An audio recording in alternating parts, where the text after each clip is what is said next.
It's The Last Stand. And here is your host, Brian Custer. That's right. It is The Last Stand, where we bring you the biggest names in the sport. And our guest today, three-division world champion, the former undisputed champion of the world. He is the current WBO Welterweight Champion of the world and considered pound for pound one of the best fighters in the world. He's none other than Terence Bud Crawford. Bud, it's been a bit. Welcome back to The Last Stand. Hey, thanks for having me again. It's good to see you. Good to hear from you. So November 20th, you're defending your title against Shawn Porter. And listen, this took some work because there were talk at one point maybe Manny Pacquiao, maybe somebody else. How did we get to Shawn Porter? Well, we got to Shawn Porter because he was ranked high in the WBO sanction body, and the WBO just decided to make him the mandatory over Virgil Ortiz. They kind of was like flopping, and they just made the fight. They just said, hey, listen, we want this fight. We're going to send it to a purse bid if Top Rank and PBC can't come to an agreement, and here we are. Now you got this fight with Porter, and listen, you know the deal. You guys know each other for a long time. He's tough. He likes to bully people in the ring, put his face basically in your chest, makes it as rough as possible. Some may say dirty as possible. Can Terence Bud Crawford win a fight like that? Of course. I can win a fight, any way, shape, form, or fashion how it comes. At the end of the day, I always said it's a fight at the end of the day. He's going to do everything in his willpower to secure a victory, and so am I. So, it's just going to make for an exciting fight. And when you're fighting somebody like Shawn, is there some things different you got to do when you train because hey, maybe it may be the headbutts, it may be whatever, but this dude's going to try to make this fight as muddy as possible. Is there different things that you got to do in this camp that maybe you didn't do and train for other people? Not at all. I always say, I focus on myself and the things that I got to sharpen up on and the things that I got to do to get myself better. And as long as I'm prepared to the fullest, then anything that's thrown at me, I'll be able to adjust and do whatever I need to do to get the job done. I want you to respond to something that Shawn Porter said. He said, quote, I have the combination of skills that no one Crawford has been in the ring has had. Power, head movement, up and down body work. What's your response to that? We'll see come fight night. Things like that is crazy because, I done fought so many different styles that, there's no need to go into. I know what I'm up against. Shawn Porter know what he's up against. And come November 20th, everybody questions is going to be answered. He also said, quote, I'm on the brink of the Hall of Fame, and my legacy will depend on beating Terence Crawford. Stopping him will seal my induction, end quote. If that's the case, what does this fight mean to you? Well, this is another fight for me that, catapults me into, bigger and better things later on in the future. There's a lot riding on this fight for Shawn, but as well as me too. My title's on the line. My recognition is on the line. So there's a lot on the line for both of us, but, I don't worry about things like that. I just focus on the task at hand and make sure that it gets done. I thought it was interesting. Not only is he thinking about the Hall of Fame as he talked about his legacy with a win over Terence Crawford, but he said stopping him will seal my induction. Your response to that? Well, I can't remember the last time, Shawn Porter had got a stoppage. I'm not, trying to be funny or anything, I'm not taking him lightly at all either. But, that's a long shot for him stopping me. You told ESPN, but this fight with Shawn Porter will show why some fights haven't come to fruition and why others have avoided me. Expound on that. Talk to the people about that statement you Well, made. Shawn is considered one of the top fighters, not only on the PBC side, but in the world, so a lot of people is viewing this as the toughest fight of my career, and everybody is anxious on seeing how this fight is going to go. So, that's why I said I'm going to show everyone why I'm considered pound for pound the best fighter in the world. Even if you don't have me number one, you got me top two, top three. So, after this fight, it's going to be proven why I'm considered the best fighter in the world. And is there and I love the first part of your statement that you made, because the critics who have come at you say, well, look at Bud Crawford's welterweight resume. He really hasn't fought anybody. Is this one of those fights where you say, look, if I beat Shawn Porter and let's say you stop Shawn Porter, it's one of those things where you look at the camera and say, now you see why? Let's say the Danny Garcias, the Errol Spences, none of these guys have been trying to jump in the ring with me. Right. Well, we all know that story. I think we all had a glimpse of the reason why they haven't been in the ring with me in the press conference. A lot of people was pointing a finger at me when I was calling for all those fights. I was asking for all those fights. I was going to my promoter telling them make those fights happen, and I don't think the same energy was put in on the other side to make a fight with Terence Crawford as it was with Terence Crawford's side trying to make it with them other guys over there. Let's talk about your promoter, because this is the final fight with Top Rank. You guys in a little bit in the past had a little back and forth with Bod Arum. Recently, he came out and said, hey, look, I don't think I need a long-term deal with Bud Crawford because of the guaranteed money that he always requires, the promotion that I have to put into with Bud Crawford's fights.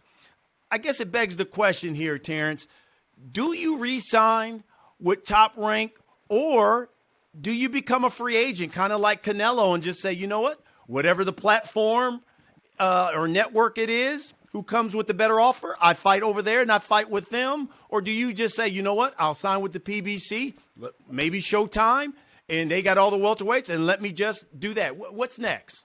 Well, no, right now we still technically under contract with Top Rank. This is the last fight, and who knows what the future holds for Terence Crawford after this fight. Right now, we more focused on Shawn Porter. We're not really thinking about that right now. That's going to come after the fight and later on down the line when we sit down and we discuss what's the best solution and thing for Terence Crawford to do, not for somebody else.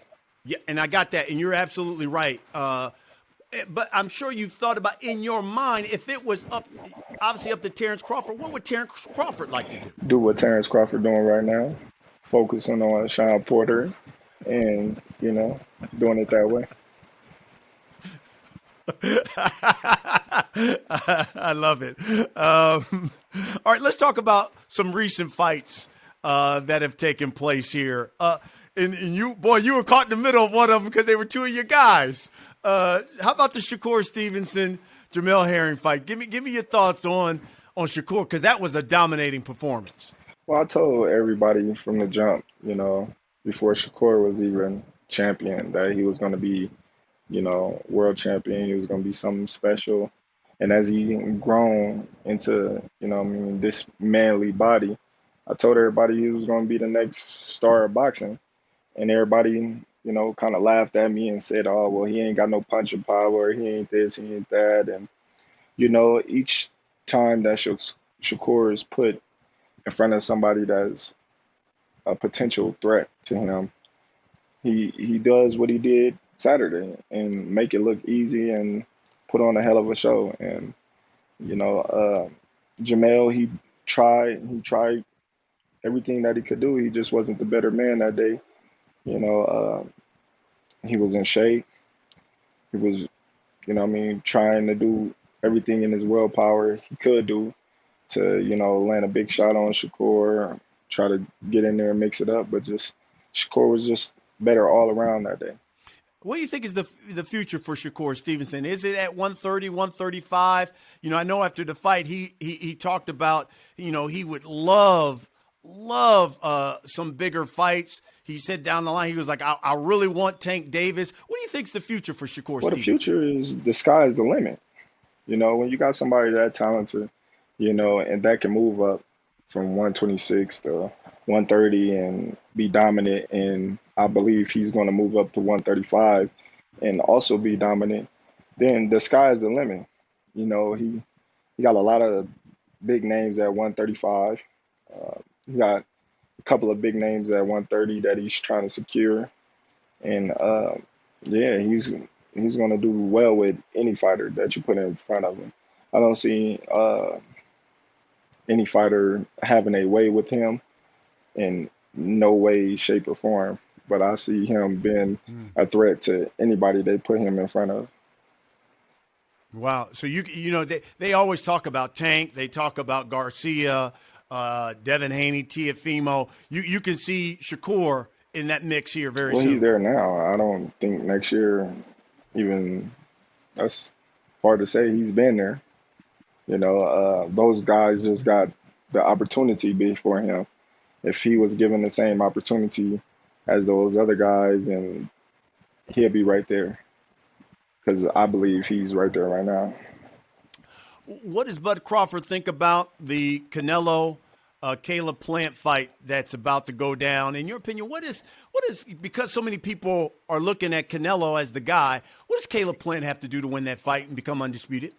You just got to be yourself. You got to be confident. You got to be strong. You got to be defensive minded, not to get hit with those big shots. And, he got to do what is best for him at the point of time when Canelo's trying to dictate the pace, when Canelo trying to, counter and, go to the body, press, move. He got to do it all, because Canelo's going to do it all. So, if it becomes a boxing match, you got to win the boxing match. If Canelo decides to press and come forward and, throw a lot of power shots, you got to be able to throw something to make Canelo respect him and, get him off of him. And at times, he's going to have to stand his ground.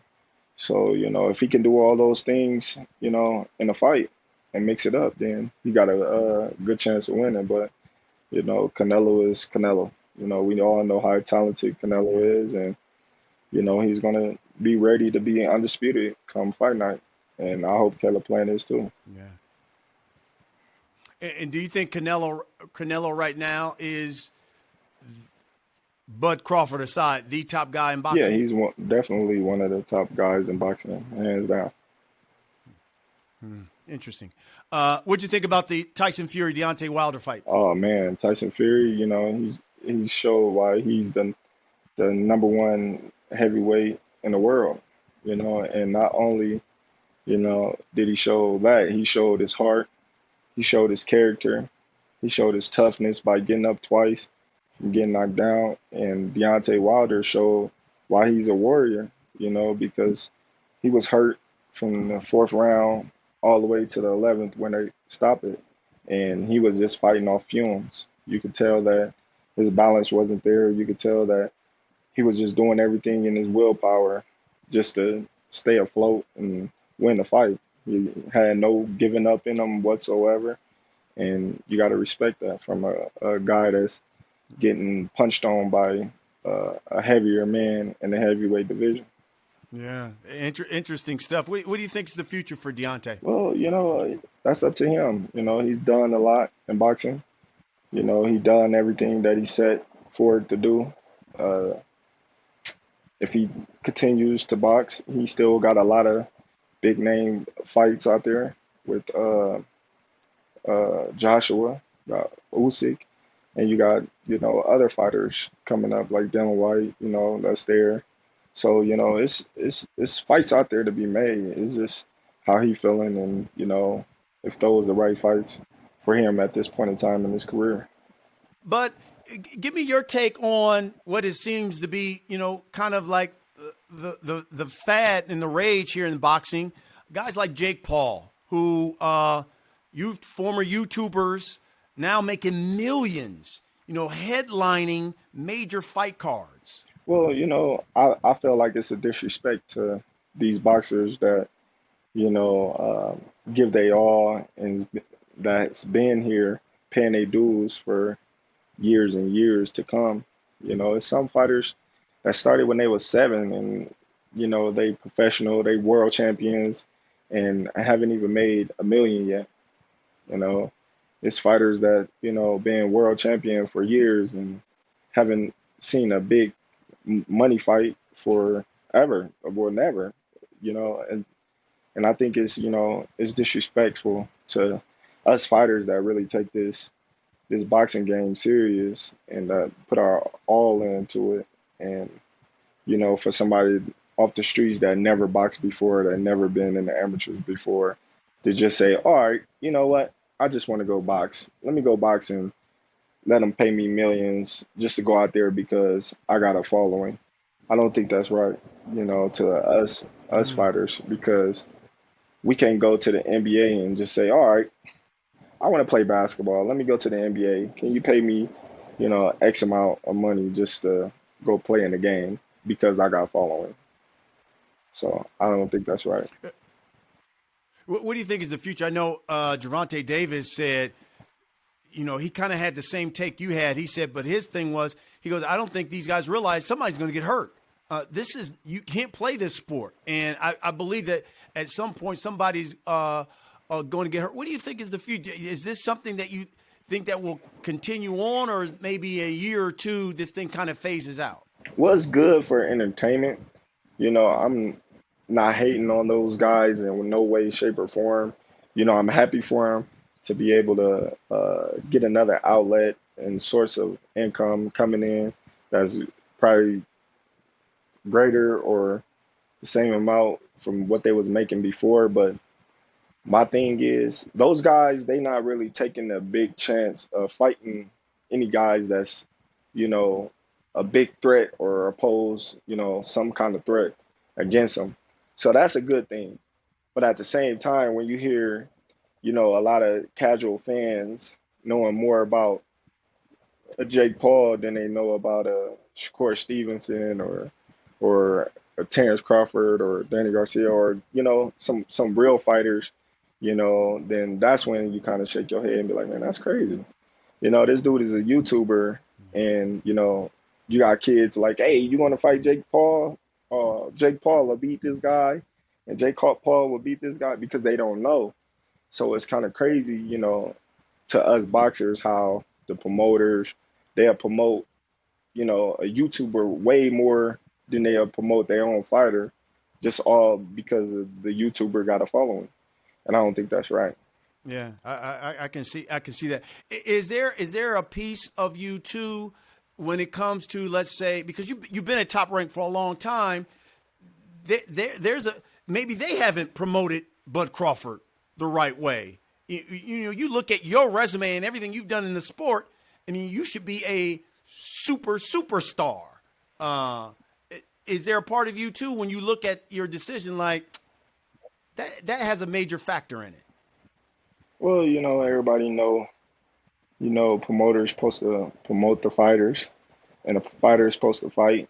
A lot of people say, well, the fighter is supposed to promote themselves as well, but fighters, they supposed to promote themselves to a certain extent, because I feel like if a promoter is getting paid off of your name and promoting you, then that promoter should be responsible for making you the biggest star possibly that they can make you.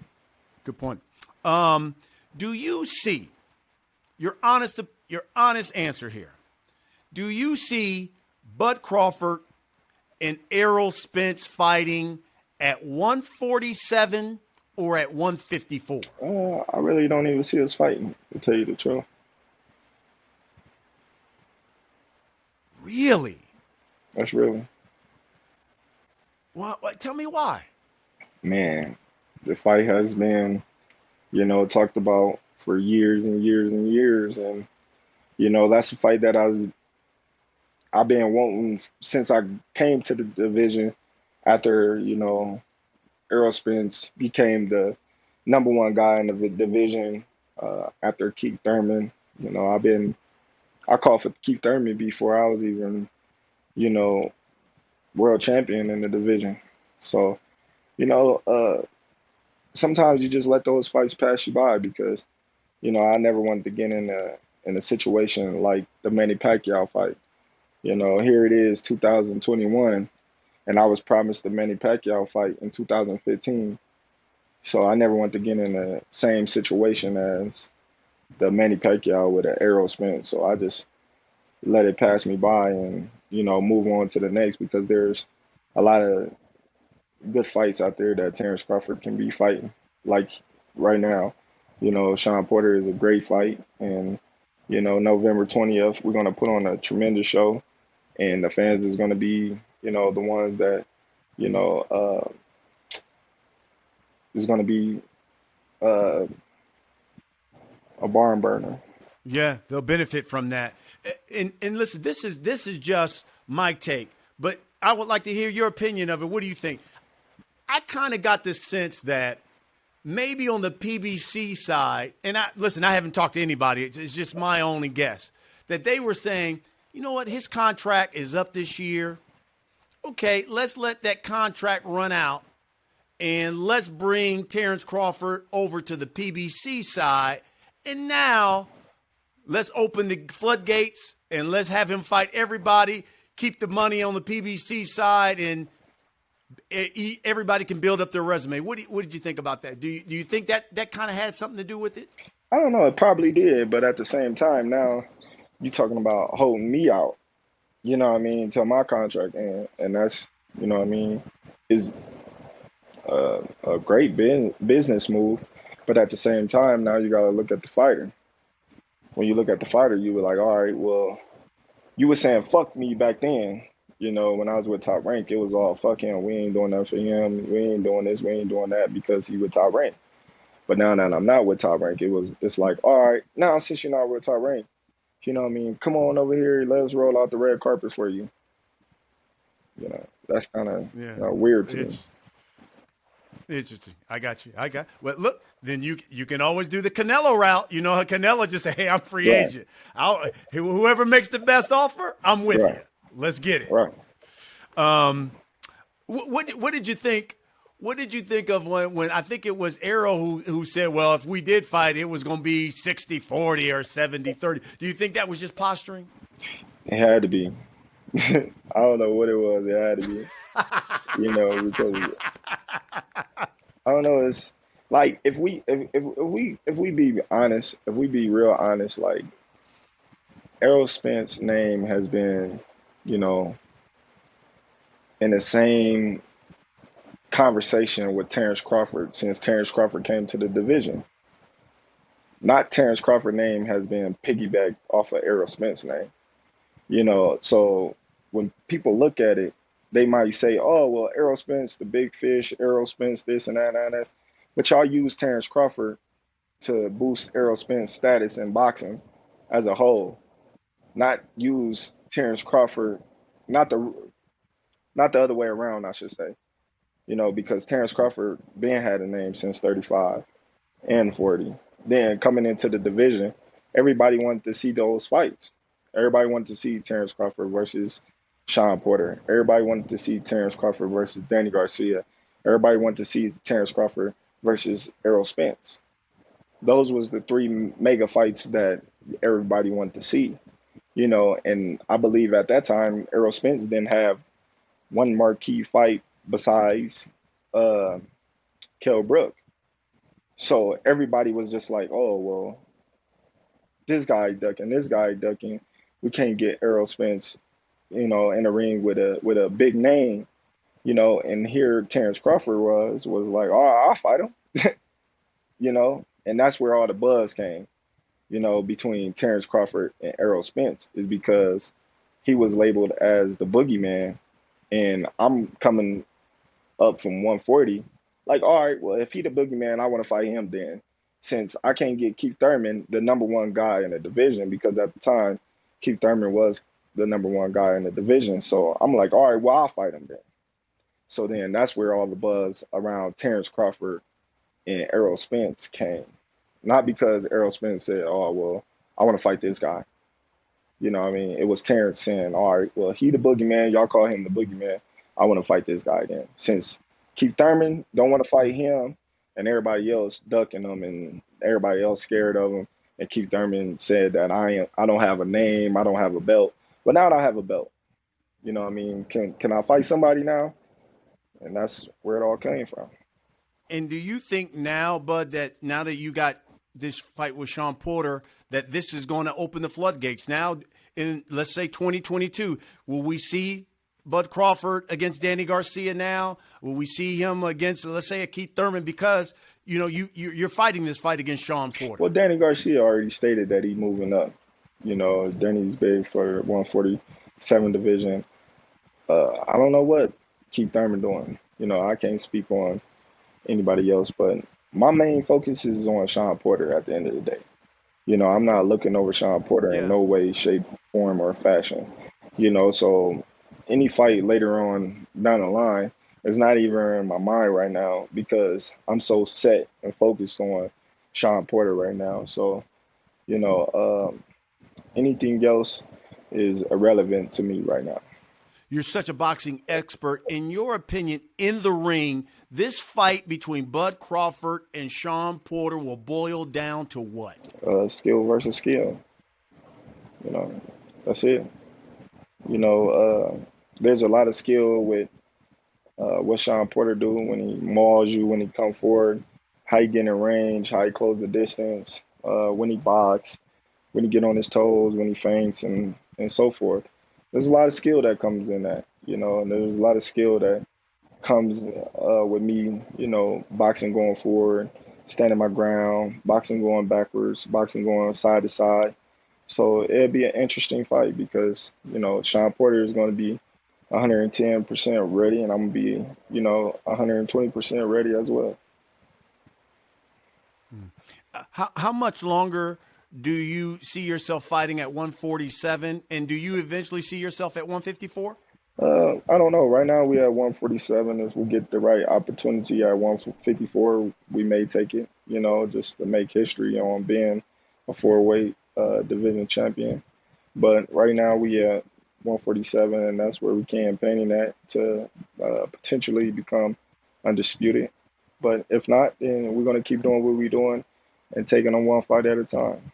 Bud, you know the deal. For everybody who watches and listens to the podcast, we allow them to submit questions. Man, we got a number of them for you, so I want to run through them here. This first one comes from Dre on Twitter. He says, which fight do you feel was the best Terence Crawford? All of them.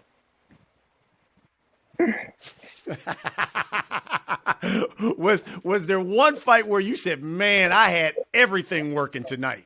Man, it's a lot of them. You know, it's just not one of them.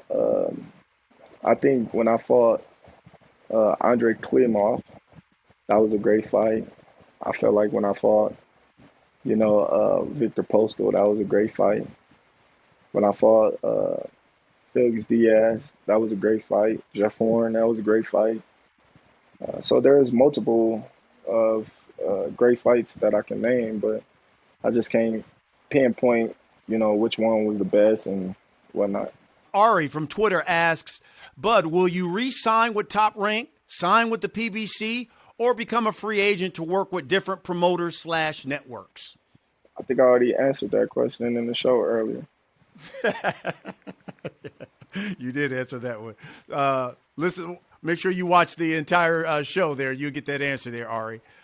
Diego from Twitter asks, who do you consider the toughest challenge if you were to move up to 154? Out of who? I don't know. There's a tremendous grade of talent at 154. You know, it is. That's a great division. I can't pinpoint it. You know, they all got tremendous talent. They all great in their own right. You know, even some people that's not even champion, that's on a break of becoming a champion is, you know, would be a tough fight. So, you know, I just can't sit there and say which guy would be the toughest fight because I never fought none of them before. Got it. Dr. Marlon Peoples from Twitter asks, how much say do you have in picking your opponents with Top Rank? Because it seems as if they've had some issues getting you the fights that you want. Well, you know, it got to be 50-50. Those fighters got to want to fight you too. You can't just, you know, blame it on one side of the playing field. You know, that's like if I go to a fighter right now and say, hey, do you want to fight me? And the guy say, yeah, I'll fight you. Give me $20 million or $10 million.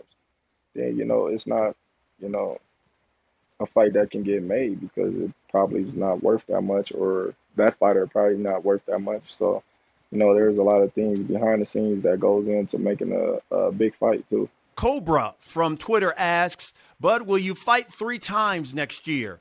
Ortiz, Thurman, and Spence. Ortiz, Thurman, and Spence is what he says. I don't know. I don't know how many times I'm gonna fight next year. You know, we never know. Hopefully, I can, you know, fight as many times as possible. That's always the goal. And what is that for you? Is that like 2? Is 3 too many for you? No, you think not in at a year? all. Not at all. No. Okay. Interesting. This one from Twitter as well, it says, kind of something that we talked about. Do you think you're as big as a star as you should be, considering your high skill level, or is it because of your personality or the way you've been promoted? I ain't even gonna answer that. That's gonna, spark up some flame. I appreciate the question though.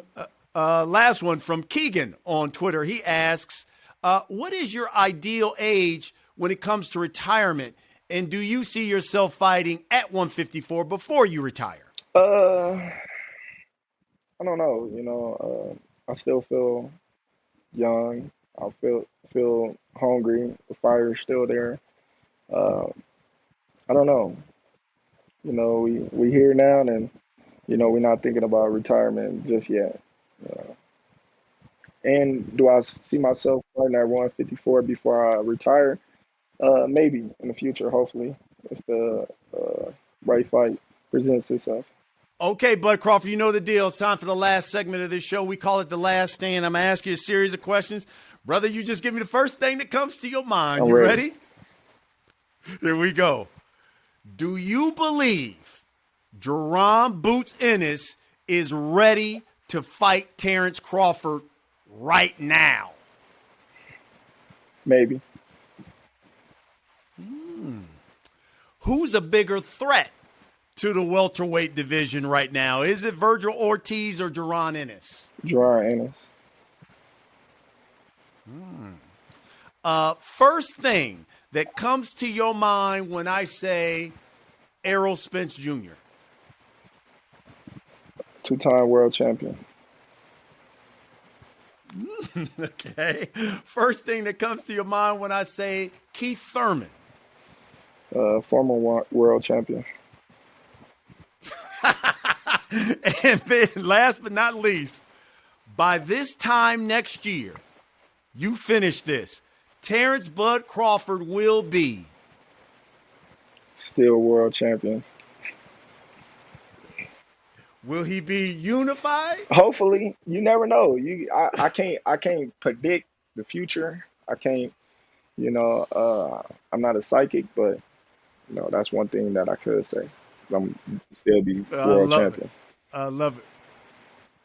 Well, listen, pound for pound, best fighter in the world, Terence Bud Crawford.